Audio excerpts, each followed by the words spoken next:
y ahora tenemos a Francisco Tayana. Él, bueno, es un conocedor, pasa mucho tiempo en China, lo venimos escuchando algunos desde hace 7, 8 años en las 7:50 en el programa de Llorente y Villarruel. Ahora hace poco ha hecho una recorrida por la India con un documental que está en YouTube, que ya nos hablará él, pero que lo recomiendo mucho. Estamos con el compañero Francisco Tayana. Francisco, buenos días, gracias por atendernos. Para mayo. ¿Y por qué estaba pactada para marzo? Porque luego de lo que para Trump fue un éxito simbólico y político, que fue el secuestro de Nicolás Maduro en Venezuela, Trump parece que intentó replicar ese éxito en Irán. Parece que él se convenció, o fue convencido, o se convencieron de que podían hacer algo similar en Irán, ¿no? Llevar adelante un golpe de decapitación, destruir a la dirigencia iraní a través de un despliegue de poderío aéreo muy significativo, y que los eventuales sucesores del Ayatollah y el gobierno iraní estarían dispuestos a negociar un rápido fin a ese conflicto. Bueno, esa guerra de un día se ha prolongado varios meses. Entonces parece que la idea original de Trump era, después de Venezuela y después de lo que él pensaba que sería un gran éxito en Irán, es ir a negociar a Beijing desde una posición de fuerza, y lo que le ha sucedido es todo lo contrario.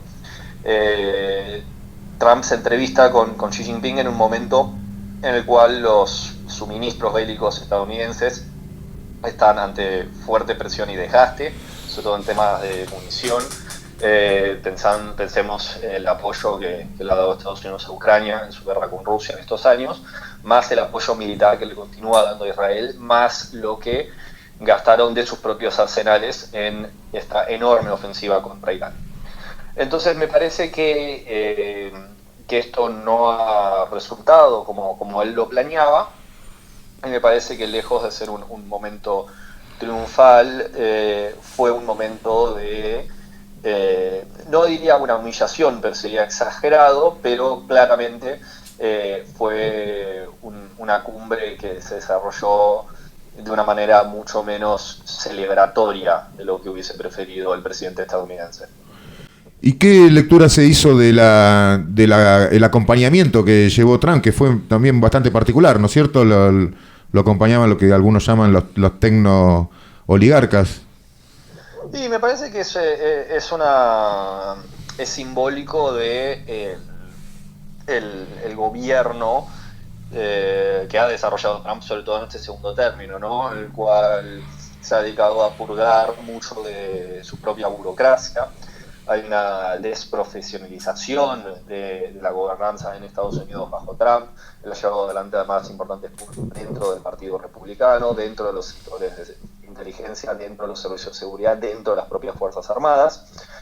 Y me parece que él que no diría que tiene el temperamento de un estadista, sino que me parece que él continúa vanagloriándose de ser un hombre de negocios. Creo que su comitiva fue simbólica de la clase de modelo de sociedad que él plantea, ¿no? En el cual crecientemente el gobierno de los Estados Unidos pasa a ser representante de algunos sectores específicos y algunos actores individuales muy influyentes. Bueno, parecido a lo que nos pasa a nosotros acá en una escala menor. Francisco, Xi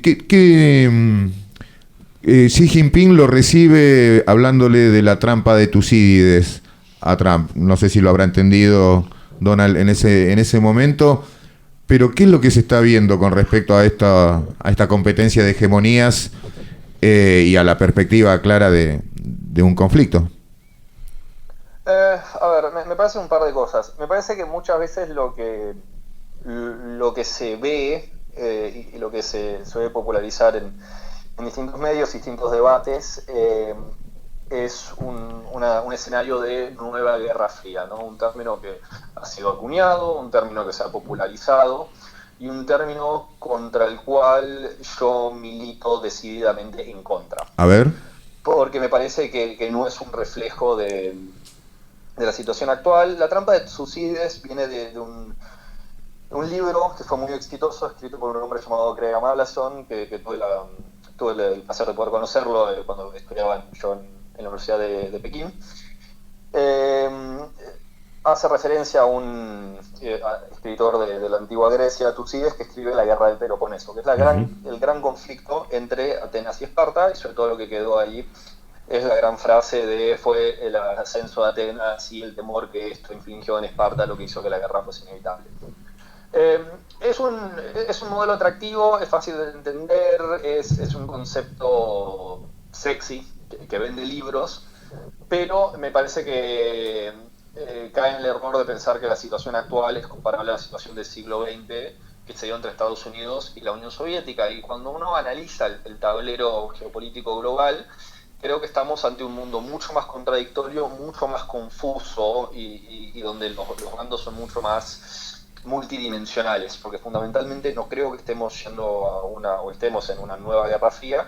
Me parece que estamos ante la consolidación de un mundo multipolar, en la cual me parece que crecientemente no van a haber superpotencias, que recordemos superpotencia es un término más relativo que absoluto, sino que vamos a volver a un sistema internacional más parecido a como casi siempre fue el mundo, que es un sistema multipolar, donde tenemos un concierto de grandes potencias, ninguna lo suficientemente fuerte para imponérsela al resto, cada una con suficientes capacidades de defender sus intereses imperativos estratégicos.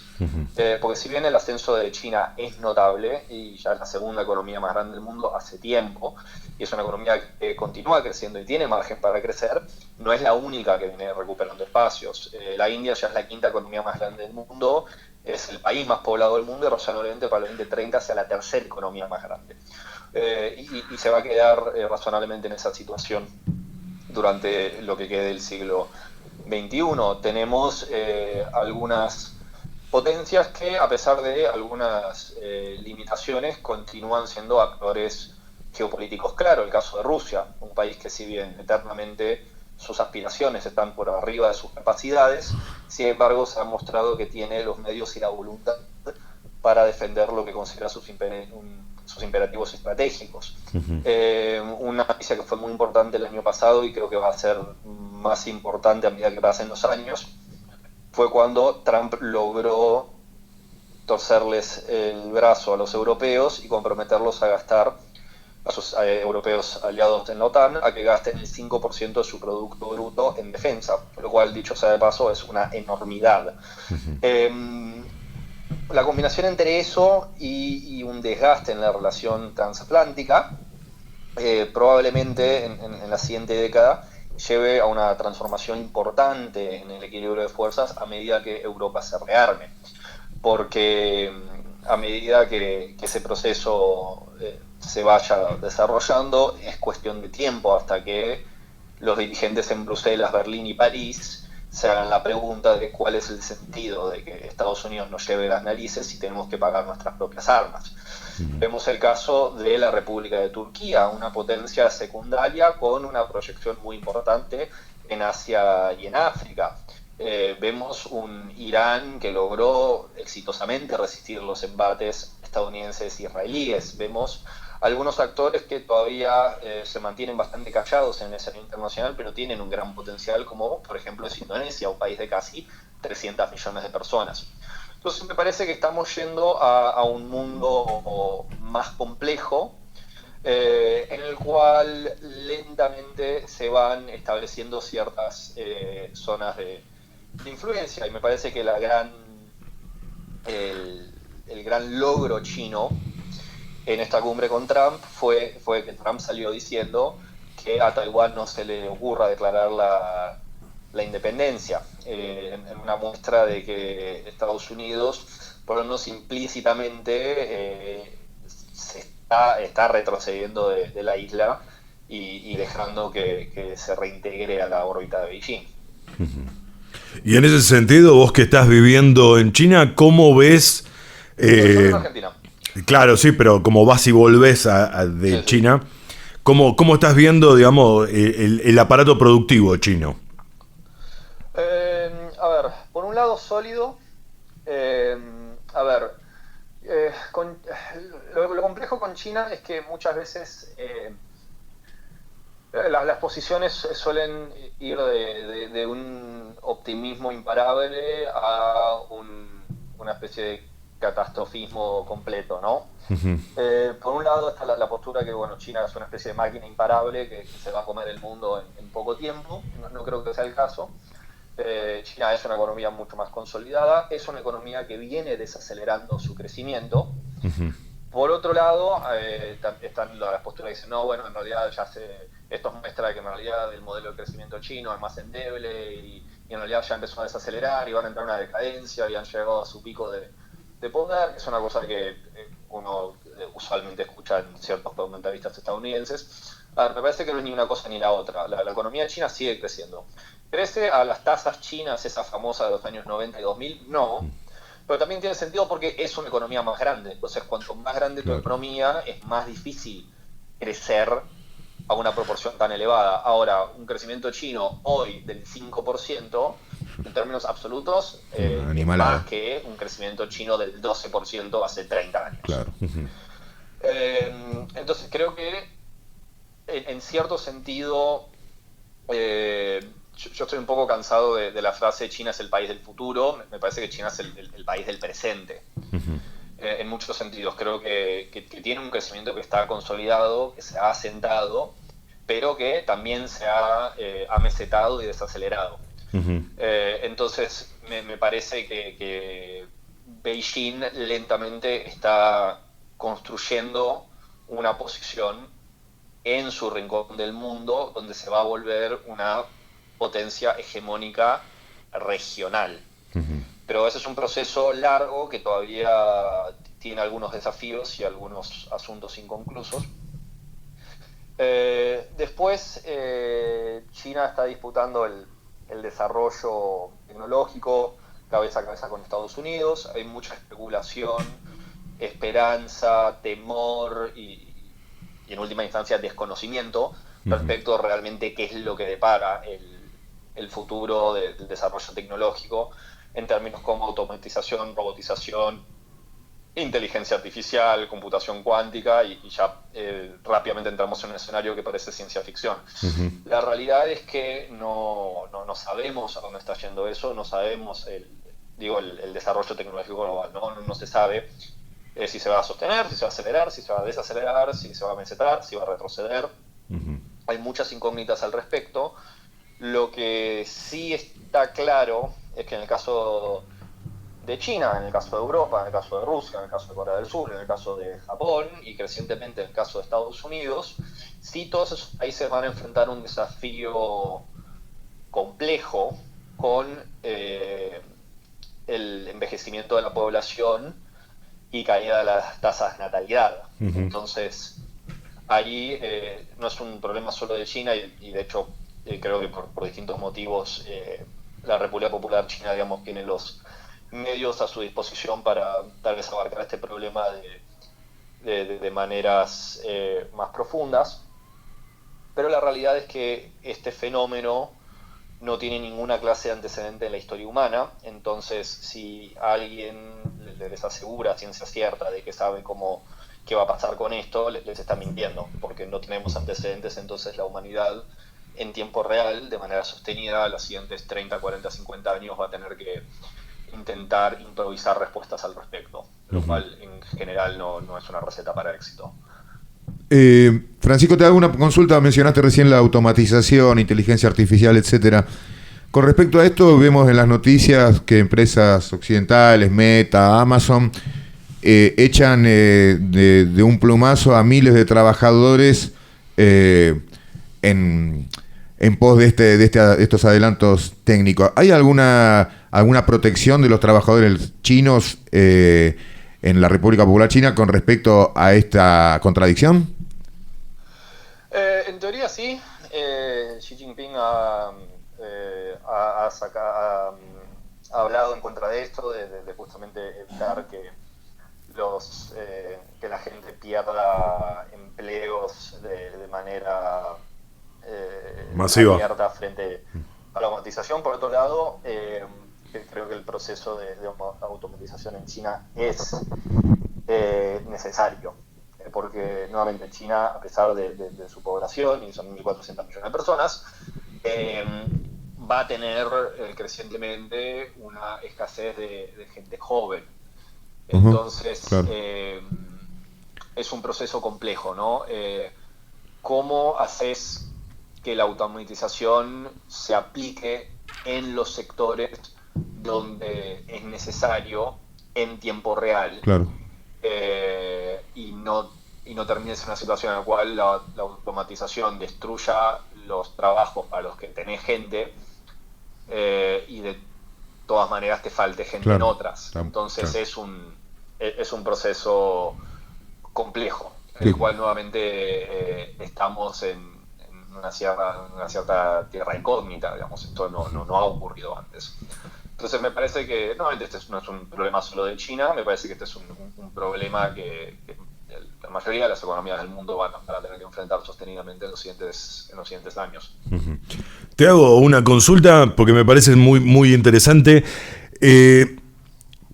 ¿Qué te imaginas que la Argentina podría copiar del modelo chino para mejorar su producción nacional? Nada, o todo. A ver, hay una... El tema es que China no deja de ser un país socialista, y eso es importante entenderlo. Es un sistema marxista-leninista de gobierno de partido único. Uh-huh. A pesar de la sociedad de consumo, a pesar de reformas, a pesar de aperturas, es un sistema marxista-leninista moldeado en el sistema soviético. Uh-huh. Y ahí están las fortalezas y las debilidades del sistema chino. Pero es un paquete. Uno no puede ser semisocialista de la misma manera que uno no puede estar semi-embarazado. Uh-huh. Entonces, me parece que no hay... no se pueden agarrar las partes que a uno tal vez más le gustaría del modelo chino, claro, y dejar de lado las que no. Tal cual. Uh-huh. Y es una propuesta fundamentalmente muy distinto de sociedad. Uh-huh. Dicho de eso, los chinos tampoco creen en un modelo chino a exportar, digamos. No es una... Porque en eso combinan no solo su carácter socialista, sino con su propia idiosincrasia de una civilización milenaria. Entonces, los chinos tampoco no son evangelizadores en ese sentido, no buscan ser profetas o un camino a seguir. Creo que si hay algo para imitar del modelo chino, es justamente eso, que hicieron un modelo chino. Se adecuaron a las características, a las particularidades de su pueblo, de su historia, de su país, y en función de eso decidieron desarrollar un modelo político, económico y social que les ha funcionado. Creo que en ese sentido ese sería el camino a imitar, ¿no?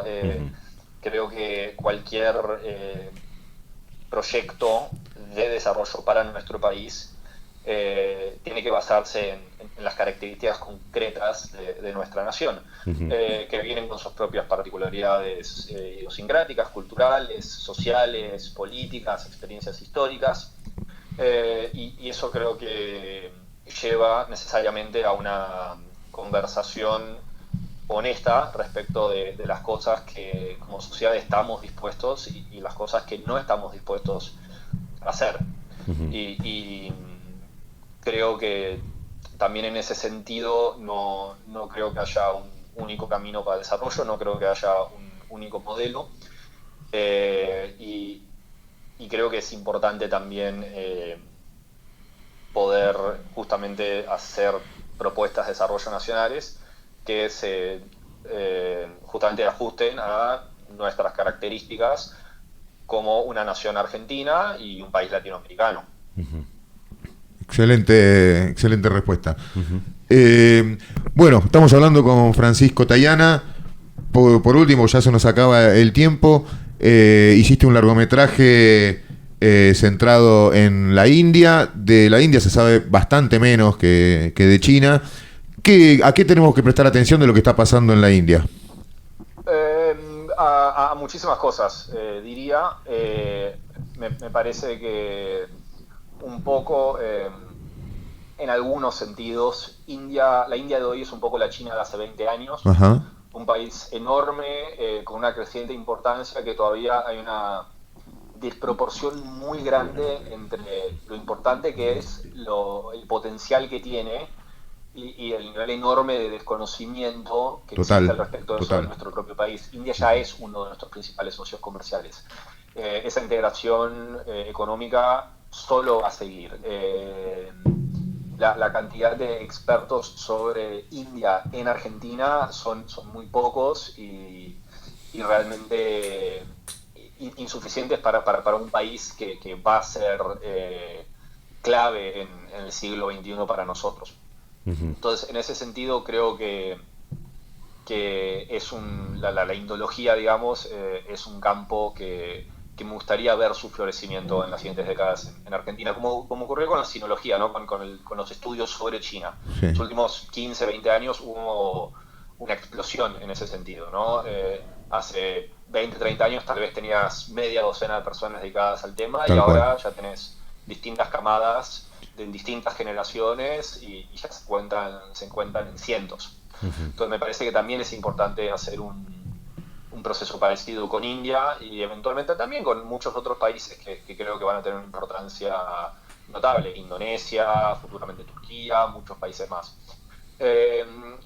Creo que en ese sentido también es importante poder intentar romper con algunas realidades del entramado académico global, porque de la misma manera que nos pasó durante mucho tiempo con China,